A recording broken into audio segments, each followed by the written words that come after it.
Precisa fazer pra baiana um vestido de prata. Precisa fazer pra baiana um vestido de prata. Pra todo dia no espelho quando ela se olhar, seja a cara dela. Precisa fazer pra baiana um vestido de prata. Precisa fazer pra baiana um vestido de prata. Pra todo dia no espelho quando ela se olhar, seja a cara dela.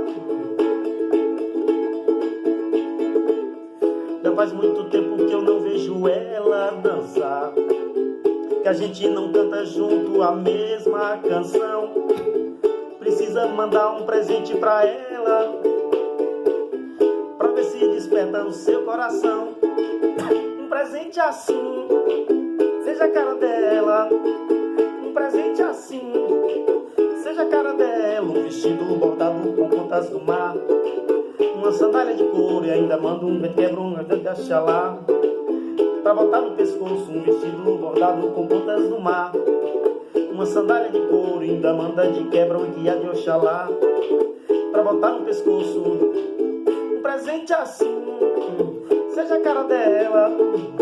Um presente assim, seja a cara dela. Um presente assim, seja a cara dela. Um presente assim, seja a cara dela.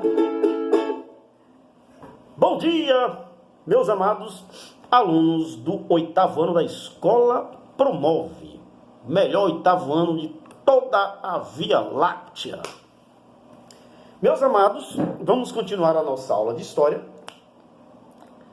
Na aula anterior, tratávamos nós do período da abdicação de Dom Pedro e das regências. Tratamos primeiro da regência trina provisória e depois da regência trina permanente. Descobrimos que na regência trina permanente houve a criação da Guarda Nacional, né? E aí, a partir da criação da Guarda Nacional, surgiu a figura do coronel, né? E tal, e coisa e tal.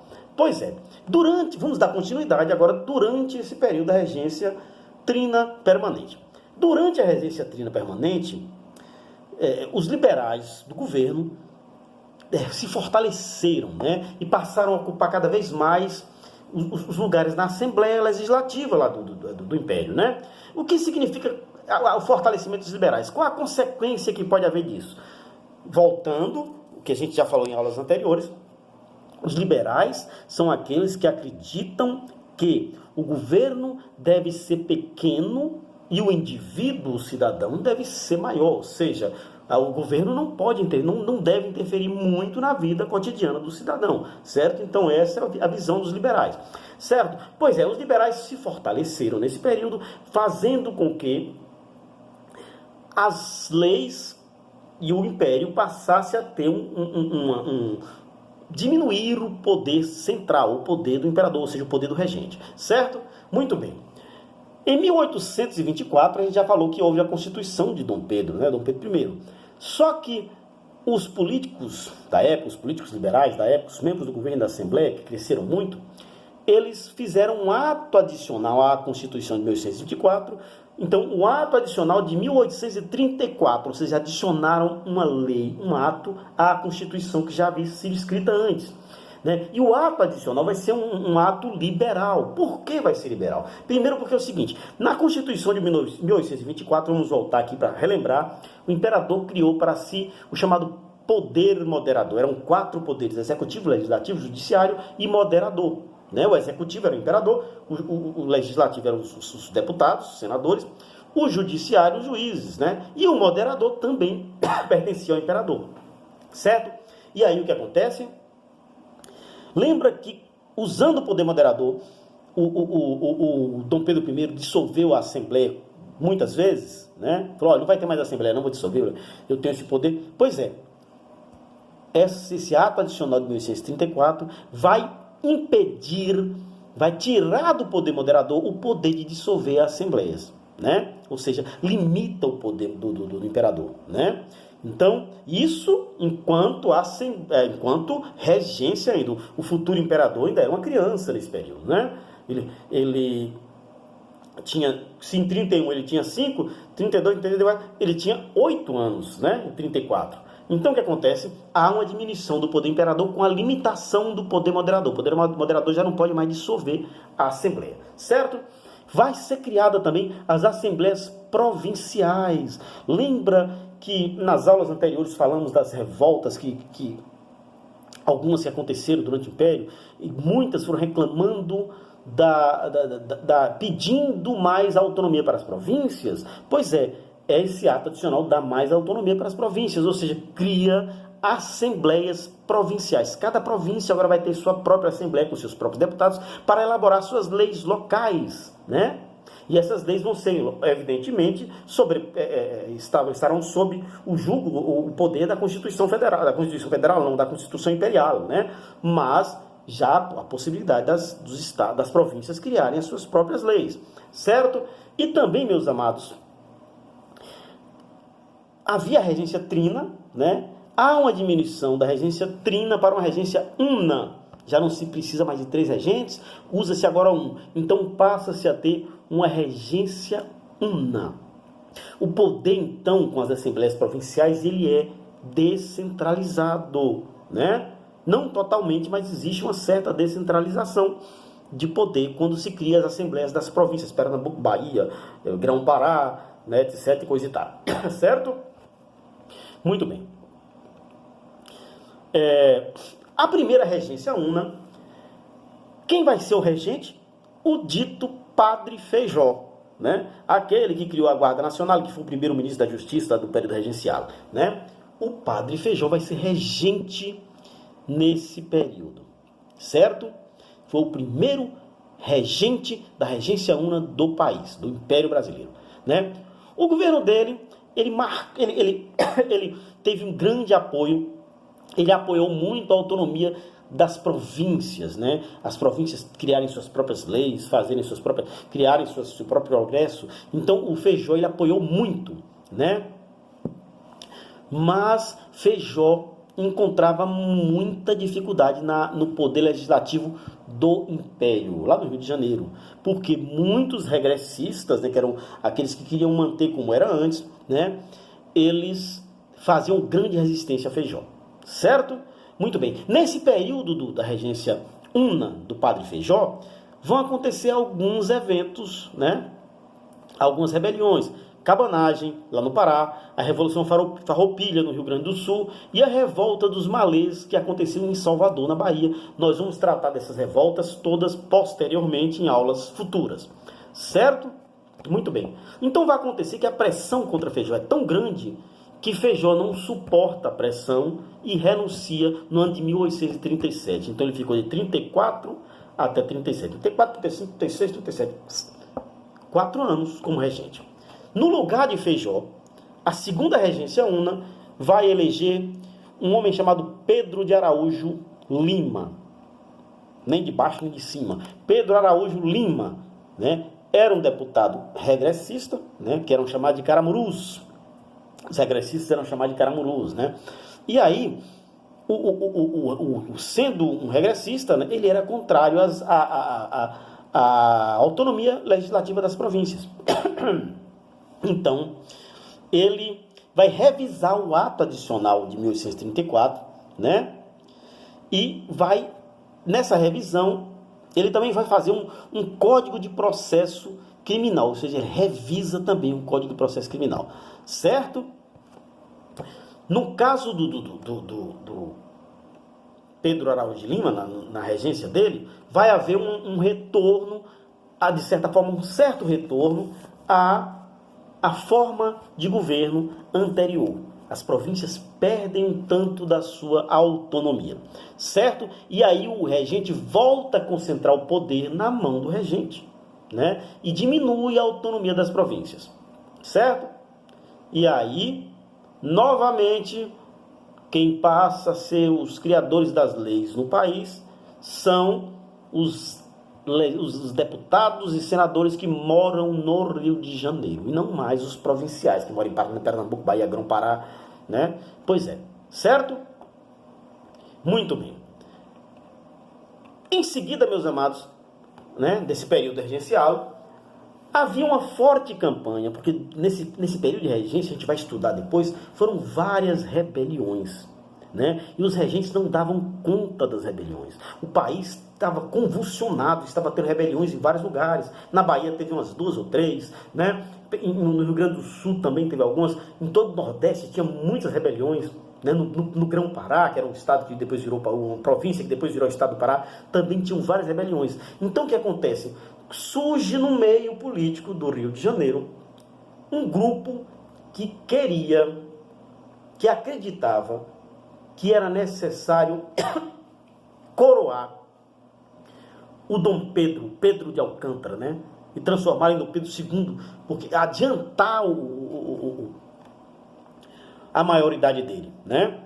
Ele era um garoto ainda, tinha 12, 13 anos. E aí eles queriam adiantar. E esse movimento foi crescendo, eles passaram a acreditar que a tentativa a única forma de estabilizar o país, uma série de rebeliões que estavam acontecendo naquele momento, era coroar Dom Pedro II como imperador. Eles acreditavam que as rebeliões iriam acabar quando Dom Pedro II passasse a ser, de fato, imperador do Brasil. Certo? E aí, meus amados, um grupo, né, vários grupos de políticos e as pessoas que estavam circulando ali no poder, eles fizeram uma articulação, né? Criaram um grupo chamado Grupo da Maioridade, certo? Clube da Maioridade, aliás. E esse Clube da Maioridade vai